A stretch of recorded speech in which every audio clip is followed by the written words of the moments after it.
Every night, almost every night, I dream. I remember my dreams. Uh, what time is it? It's 7:06 a.m. right now. And I wrote it. I jotted down in my journal about the dream and a couple other dreams. Even when I was in the unit, I was a teen. I was read about my dreams. It was just like so haunting. It was paralyzing. Paralyzed. I would wake up and I was just entrenched in this dream, and I just felt, like a lot of times just felt like saddened. It was just so graphic. These past dreams, and it was about a certain guy, but I think it has to do about a certain person by the name of Monica Pencala. I think so, at least, because I could feel her and stuff, and her they'd be agitated, mocking me or something, but the guy's name was Janusz, and not Kitkowski, but this guy at first I met in Gorlice, and it was either 93, 94, and they were going on like a trip or something like that, and he was just showing off, and like these two ladies were just like fathomed by it. And then he came here to the States. It was like 2004, 2005. I was going out with this girl named Dominika. She was here from Poland. I broke up with her kind of. We weren't really together, and he was just acting like a D-bag. Uh, it's a matter of clairvoyance, but it's actually very, very surreal. Because I remember around 2005, Dominika, I think it was the last time, actually maybe she was going to leave to Poland, and he was here, and we used to go out. Actually, it might have been 2004. It was called Fat Tuesdays in Norway, and we used to go out there. We went out a couple times. There was three of us. We went, and we were by this overpass, this bridge, and then I said, but probably like to me, but I was walking, and I felt like there was somebody else there. 2 years ago, I was walking there from the dinner of Marius Ritz, and I was just so angry, and I felt their presence there, like they were haunting me, like they were still there. Or maybe it was just connection, it was a dimension that they opened. At least that's what I thought. And I was just so angry from that dinner with Mario over there. It was just like he mistreated me, and just like, we didn't get an argument, but I felt like, the food they had like on purpose. He had this thing where I couldn't eat it, I just got bubble guts, and I couldn't finish it. It was just boring, and it was that. It was just like, I was like, why did he even invite me for like a dinner to meet his girlfriend? Just like, I was just frustrated, and then the next morning, I sat down. They had some kind of charity at Amsterdam Alley Bar and Lounge. This bar in Linden. Well, actually, I was there before I went to Marsh's house, or maybe it was a couple days prior, and they raised like a couple $1,000, and I was just thinking about it, and they knew it about it. Dominicalis knew it, but I'm going off on a tangent. Just I had a dream I had to do something with that guy Janusz, and he was in a car or a train car, and I remember he used to work in Italy, but he was traveling somewhere, and he thought he was gonna get laid with this girl, you know. And then it came down to nothing. But when I'm in that dream, I feel like I'm the person going that dream, but it was just so unreal. Like I wouldn't probably think that, you know. And then he was just left alone. He was embarrassed or something like that, But it was just weird, like the way he perceived her breasts, like there were nipples were opening up. It was just disgusting. I was like, what the fuck is that? But and she just had these big gigantic breasts, and then in the end, it was just one in the middle. It was odd.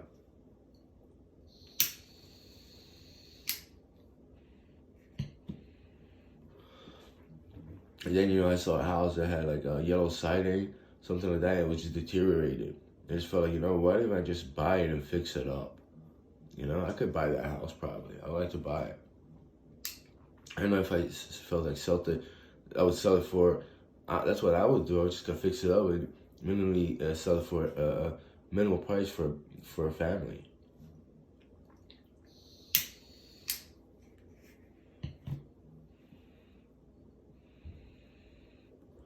It's like all these people, not just the dreams in my life. It's like we all have our inefficiencies, inadequacies. We can't be perfect people, but it was just like they would come into my house and just disrespect me, even about washing dishes, about taking care of myself, which is, I don't know about rhyming and stuff, they probably call me a mujin, a nigger. It's because I could rap, I rhyme. And I try to explain, I do, but it's more of a poetic thing. So now I'm white to you, I'm Caucasian to you. You know? It's like that narrow-mindedness. Like, if you think that of me, I'm not gonna tell you what to think. I won't get along with you. Just, why you come over my house? Because my mom is here and you can, or she can help you with stuff. And I get it, right? But it's like, this isn't a village. We don't have to get along. And you can just, omit me. Disregard me. Because I don't care about your narrow-mindedness and your hatred. I don't care about that. I go on Facebook and made a video about Monica. And I was trying to find that kid Janusz and Dominika. Dominika doesn't post too much. She apparently gambles online. I don't know if it's like a game on Facebook. And that's what all of her posts were. She was very empty and she was just stupid. Just very dumb. Dominika was like the dumbest person. She couldn't even turn on the computer, even though I told her multiple times. But it's like, I'm getting hatred from that person. Is it because, I'm not on your stupid level? Because I don't manipulate, I don't cheat people? Is it that?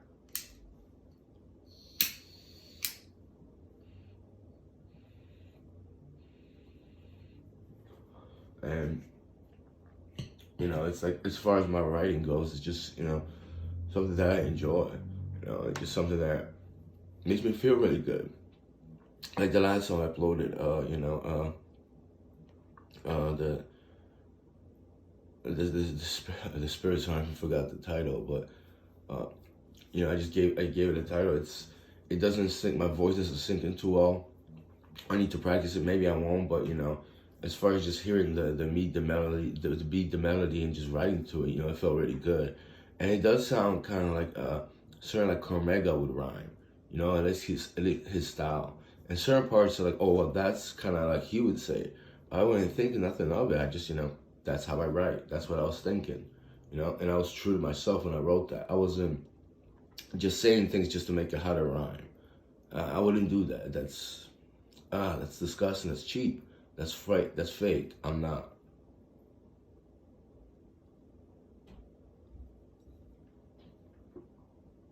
And as far as working on my, not just vocal cords, but pronouncing the lyrics and just being into it, it takes practice.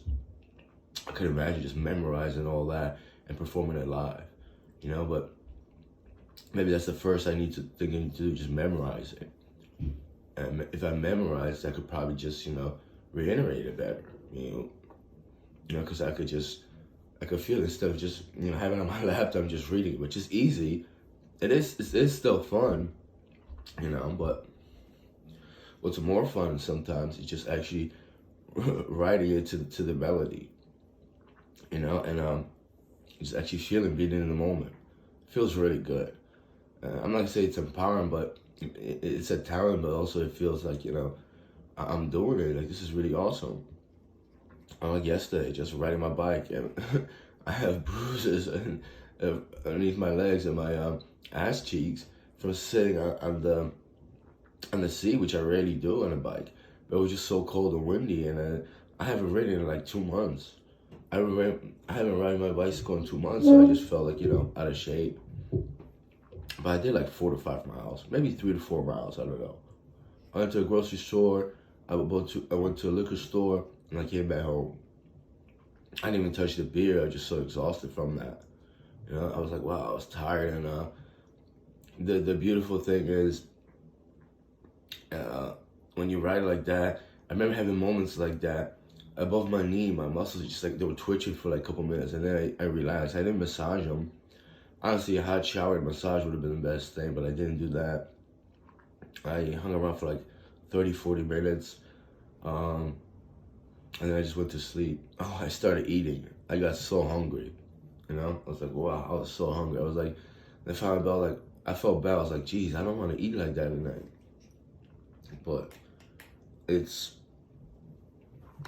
just like, not riding for so long, and then just riding for like a couple miles, you feel it, and it felt really good. But yeah, that's my today. That's my morning today.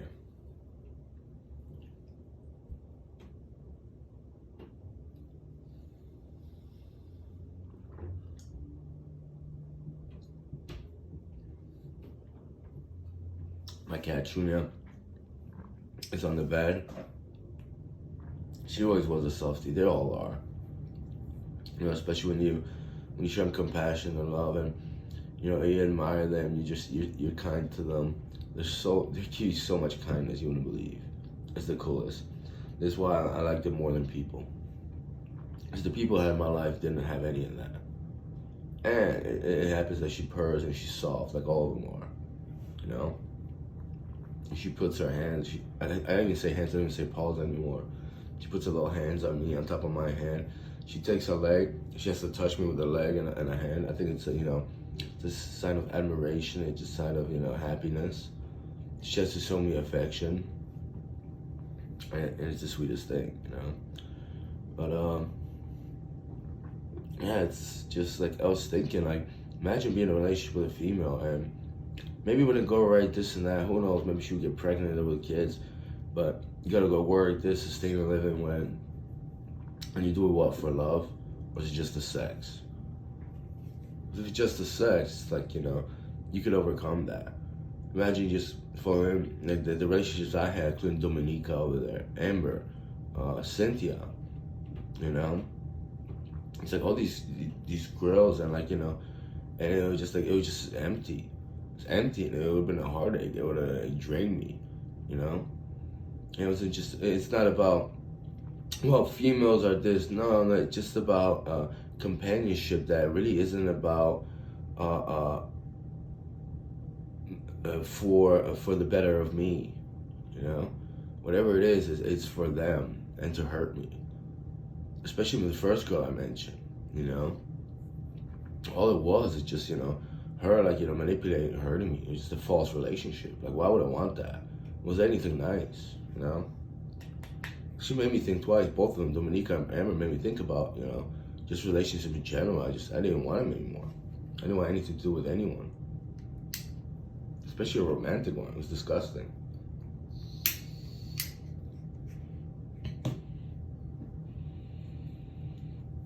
And then, I didn't openly say that. I said something to my mom about their Dominica over there. I don't know if I said it online, but I think I said it to my mom.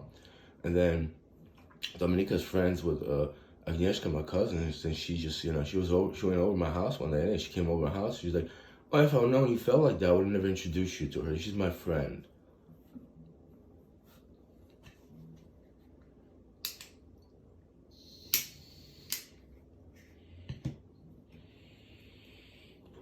In all honesty, I didn't want to be introduced to her. By the way, I remember her from 93 or 94. She was creepy and she was boring. She was an idiot. So, and how she introduced her, it was played a certain way, including by a lot of people that I was supposed to meet her, and they were walking up pretending like they didn't see me. It was so pathetic. I knew it right there. I was like, why would they play this game with me? What do you have in this? Even, Agnieszka's mom, before I left for the States, and I actually broke up with Dominica there in Poland. She said, you gotta think of it, she wants to go to the States. What do you think she wants from you? And I was just surprised that Agnieszka's mom actually said that to me. I was just shocked. I wasn't crying, but I was just like, I don't fucking know. As my mom was pushing me, you're from a small town, what are people gonna say? I'm like, who the fuck gives a fuck? It's my life. What is this fucking, 1800s? I'm a fair maiden or some shit,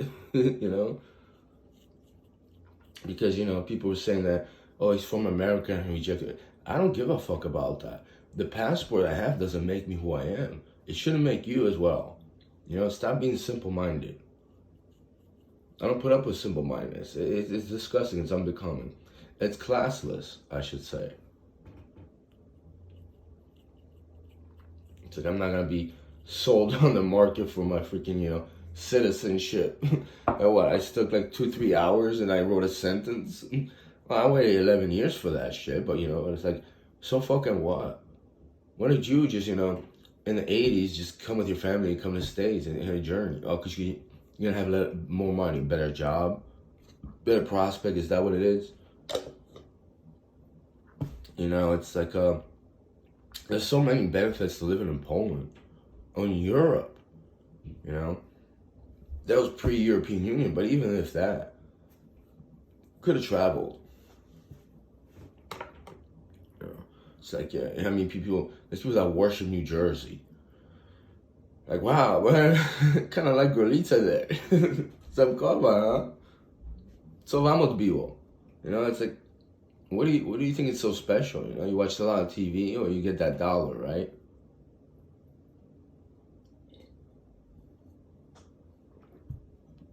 Maybe you get the dollar, what?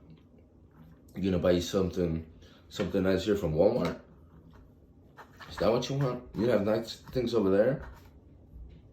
Portugal, Spain, Ireland? Arr, matey. Sounds like a pirate. There's so many nice things in the world.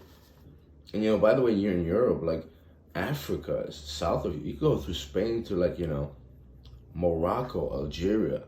I'll go to Turkey. Jeez, there's so many beautiful things there. But, you know, they're dark or something, right? Or, you know, they're poor, right? I don't even know anymore. It doesn't really matter. I mean, it doesn't matter about the country being a rich country and you just love it. Because Morocco's not doing that bad. I always wanted to see Algeria or something like that.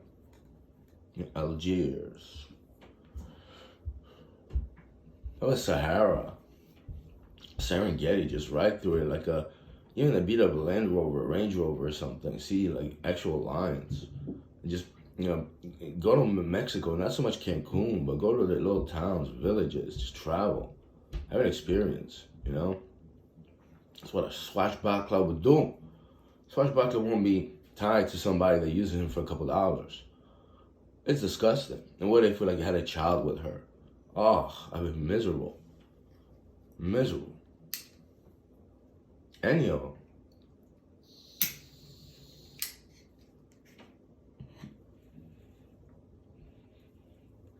Even if it's a girl or boy, I couldn't care as long as, you know, they had a good heart. What if they didn't and they were just idiots like them? I would be heartbroken. You know, I know people knew that and they used it towards their advantage. They still try to haunt me with it. You're not cute. You're gonna get caught.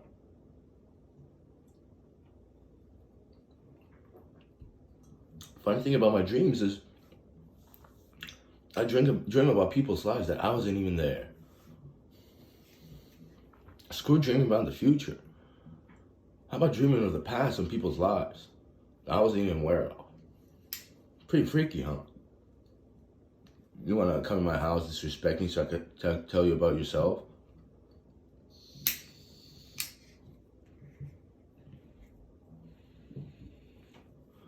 You know,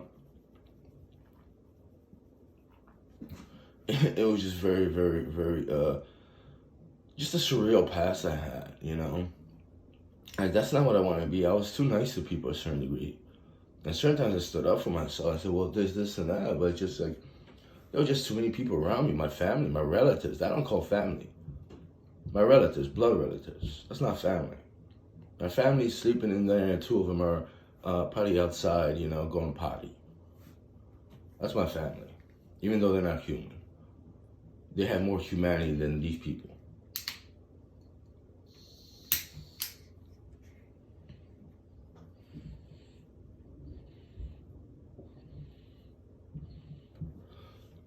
I just saw a video yesterday about just the market and you know how people put assets, and I was just disturbed. Actually, it's kind of ironic. I had the dream about the house with like yellow shutters or siding that was just, you know, deteriorating. How it could be fixed up. It's how people, like, say this house, they treat it as an asset, you know, a commodity. Well, it's the roof over your head. It's more than that. It's shelter. Survival, you know? Or even like a car, it's like, well, you could sell it for like 20 grand, just in that. So you got 20 grand, you're holding on to it. It's like, I don't see it like that. You know, you know, I'd rather just pay things off, this, and the other thing. You know, there's fields about, there's always a way to create food, to survive. I mean, I don't think, I think in simple terms. You know, I'm more of a survival mode kind of person. There's nature, there's survival all around. You know, if you just see if Walmart or McDonald's is open so you can survive, well, that's pretty hard for you. And how much, how much you've invested in those two things. Pretty scary for you.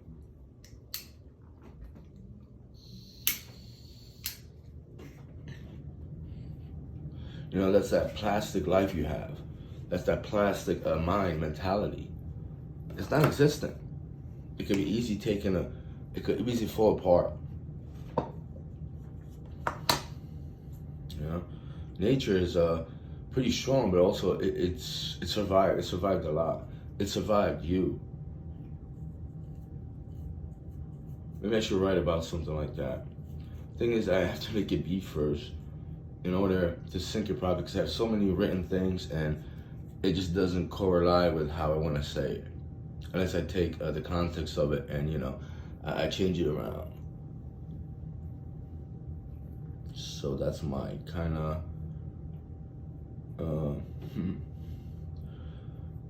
musical dilemma right there. Poetic dilemma, right?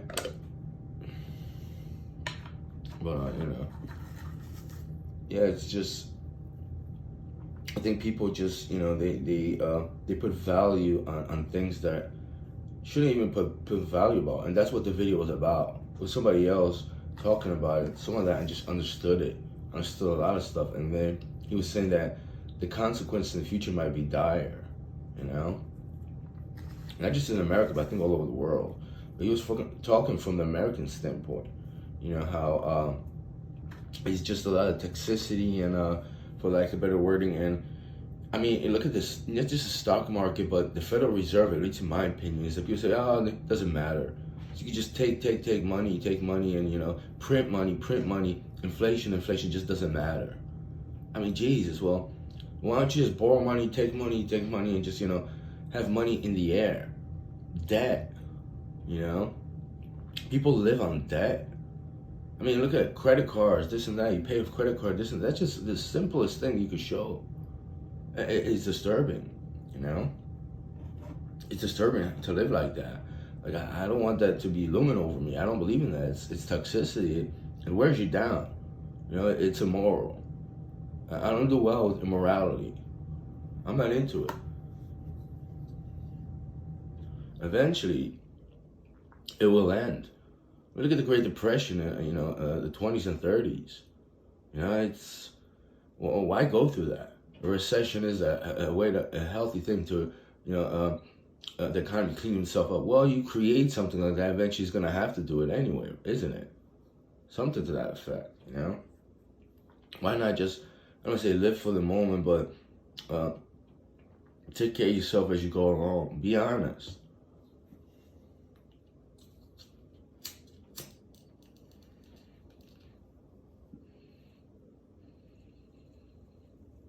Imagine, for a simple psychological standpoint, because that person also said that there's going to be a psychological shift, like a paradigm shift or something from psychology. But imagine you either manipulate, you lie, you abuse, just thinking eventually it wears you down, or eventually it's going to come back to you. I'm not talking about karma or like, a boomerang theory, but I mean, a lot of people in the States are like that. It's just disturbing. It's disturbing to be that way.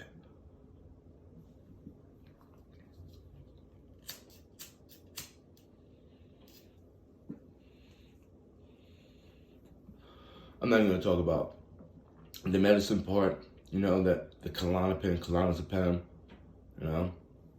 I have anxiety, a little Tai Chi and yoga. Eventually it'll help you in the long run. I get it though. The addiction part of it, right? Chemicals, plastic chemicals. Ceramic, right? Jason right here.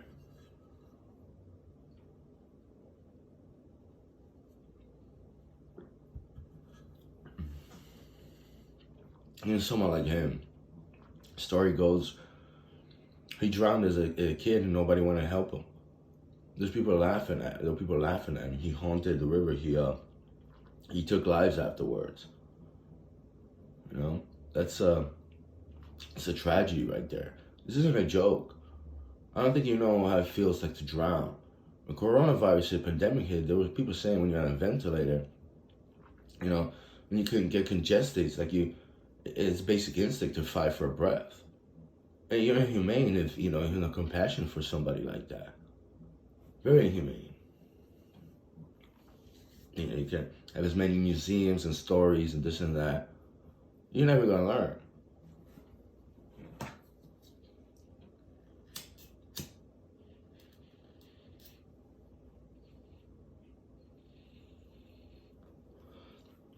And you can say whether, you know, James's mom pushed him to do that. It's maybe she just felt hurt, angry, she became evil. You know. I mean, I imagine your young child dying, you know, drowning and stuff, and they never even find his body. How would you feel, considering you even have feelings?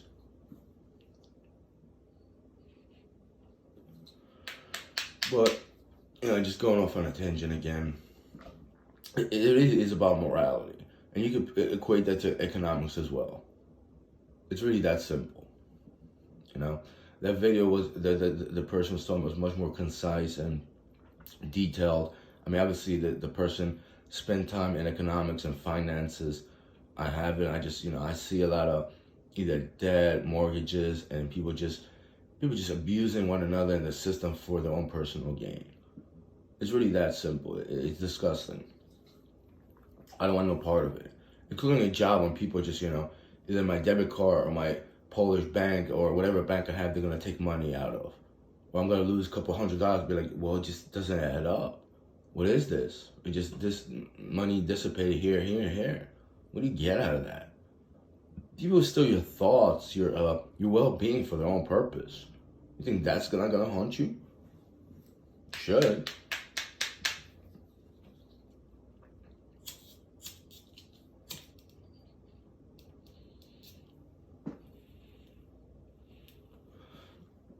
And then I could talk about the small-mindedness of a person, you know? That they will talk about other people's, well, she does this, he does that, well, look at this, look at that. Well, why don't you just, you know, talk about big ideas, you know, big ideas, and just take care of yourself. So focusing on other people. You know, people, and Polish people, I heard them say that it's like, you know, patrzcie na siebie, nie patrz na innego. Look at yourself, don't look at anybody else. They perpetuate that, promote that, but when it happens, when you point it out to them, it's like they don't understand. They don't want to look at that. They get angry at you. Well, why do you keep repeating the same shit over and over there, Urek, Jersey? It's just, you know, it's unbelievable. You can repeat all the best quotes and idioms. It doesn't matter when you don't live it. When you live it and you say it actually feels really good, even though you don't sound good at it.